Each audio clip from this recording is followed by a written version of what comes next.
فاسألوا أهل الذكر إن كنتم لا تعلمون۔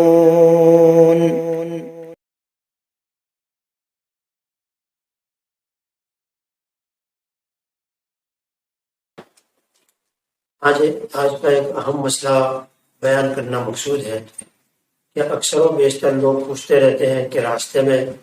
گری پڑی چیز جو ہوتی ہے اس کو ہم اٹھا لیتے ہیں، یا اگر ہم اٹھا لیں تو اس کو کیا کرنا چاہیے۔ تو سب سے پہلی بات تو یہ ہے کہ جو راستے میں گری پڑی چیز ہے وہ لقطے کے حکم میں ہے، اور اس کا حکم یہ ہے کہ آدمی کے پاس اگر راستے کے اندر اس کو 500 یا 1000 روپے یا 500 روپے سے اوپر کوئی اتنی خطیر رقم ملی کہ جس کی مارکیٹ کے اندر ویلیو ہوتی ہے اور آدمی اس کو پھر ڈھونڈتا بھی ہے، تو ایسی چیز کے بارے میں اس کا حکم یہ ہے کہ اس کو اگر آدمی اٹھا لیتا ہے تو اٹھانے کے بعد وہ آس پاس دکانوں وغیرہ کے اندر اطلاع کر دیں، یا تشہیر یعنی اس کو جو ہے مارکیٹ کے اندر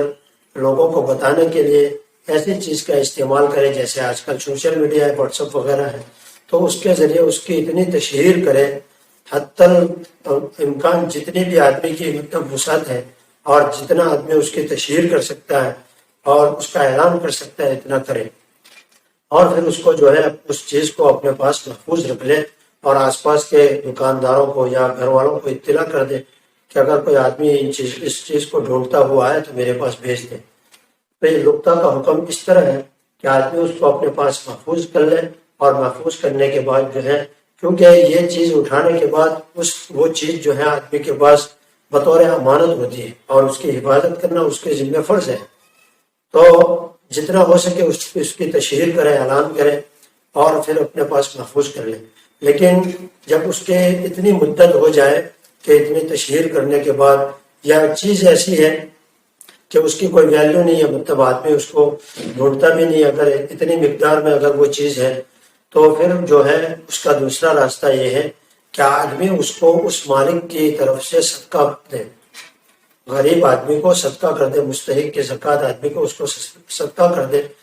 یا پھر اگر وہ خود اٹھانے والا جو ہے اگر وہ خود غریب ہے تو وہ خود بھی استعمال کر سکتا ہے۔ البتہ اگر وہ صدقہ کرنے کے بعد یا خود استعمال کرنے کے بعد اس کا اصل مالک اس کے پاس آ جاتا ہے ڈھونڈتا ہوا، تو پھر اس مالک کو اس کے پاس اس کو مطالبہ کرنے کا حق ہے، اس کو مانگنے کا حق ہے۔ اگر وہ مانگتا ہے تو وہ اس اٹھانے والے کو وہ چیز اس کو واپس کرنی پڑے گی، اور اگر وہ مالک اس کو معاف کر دیتا ہے تو پھر وہ چیز اس کے لیے حلال ہو جائے گی، اس نے تو استعمال کر ہی لیے، یا پھر اس نے کسی دوسرے کو صدقہ کر دیے تو پھر وہ مالک کی طرف سے صدقہ ہو جائے گا۔ لیکن اس درمیان کے اندر ہی اس بات کی وضاحت کر دینا میں ضروری سمجھتا ہوں کہ اکثر اور بیشتر لوگوں کو دیکھا ہے کہ راستے میں اگر 10-20 روپے مل جاتے ہیں تو مسجد کی للہ پیٹی جو ہوتی ہے اس کے اندر اس کو ڈال دیتے ہیں، تو یہ جائز نہیں ہے۔ مسجد کے اندر ایسی چیز یعنی گری پڑی چیزوں کو وقف کرنا یا مسجد کے اندر رکھ دینا، یا اگر کوئی رقم ملی ہے 10-20-50-100 روپے تو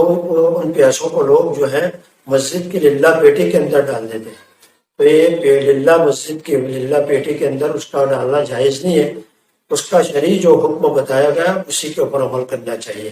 اللہ تبارک و تعالی ہمیں عمل کی توفیق نصیب فرمائے۔